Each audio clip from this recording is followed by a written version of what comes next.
Le cri de la terre. Est-ce que vous savez ce que les chrétiens du monde entier seront invités à célébrer à la rentrée de septembre ? Le temps pour la création. C'est une période qui est proposée pour prier particulièrement pour la sauvegarde de notre maison commune. C'est aussi un moment favorable pour se poser et se demander comment on peut passer davantage à l'action sur ce sujet.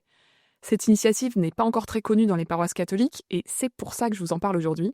Je vous invite à contribuer à changer ça en proposant à votre paroisse de célébrer ce temps pour la création comme il se doit.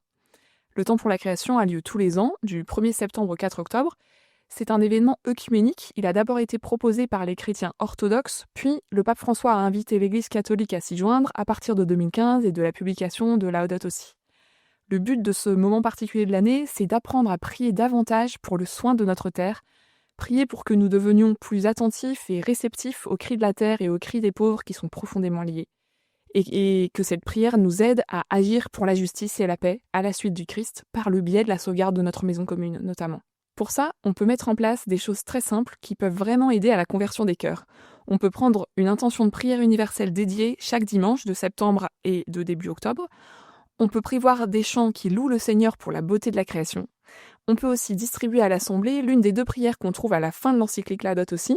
Il y a la prière pour notre terre et la prière chrétienne avec la création, et la lire ensemble à la fin de la messe. En complément, on peut proposer d'organiser une messe pour la création, par exemple le dimanche 7 septembre, au début de ce temps, ou dimanche 5 octobre, à la fin, juste après le 4 octobre, qui est le jour de la Saint-François d'Assise. En plus, le pape Léon XIV vient de publier une messe pour la sauvegarde de la création. Je vous donne son petit nom latin, la Missa Pro Custodia Creationis. Elle comprend des oraisons et des textes spécifiques qu'on peut trouver sur le site du Vatican, et plus précisément le site du Dicaster pour le service du développement humain intégral. On peut aussi prendre un temps de prière personnel, ou si on fait partie d'un groupe de partage ou d'un groupe de prière, on peut proposer de faire ça ensemble, prendre ce temps ensemble.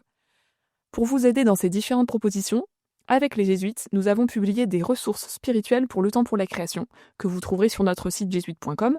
Il suffit de taper « Ressources jésuites pour le temps pour la création 2025 » dans votre moteur de recherche et vous les trouverez facilement. Enfin, avant de vous laisser pour l'été, j'ai une proposition de lecture à mettre dans vos bagages. Est-ce que vous avez déjà feuilleté le guide pratique de l'écologie intégrale que nous proposons avec les jésuites et dont je vous parle parfois ici ? Il a déjà plu à de nombreux lecteurs et il pourrait être un bon compagnon de vacances. Je vous souhaite un très bon été.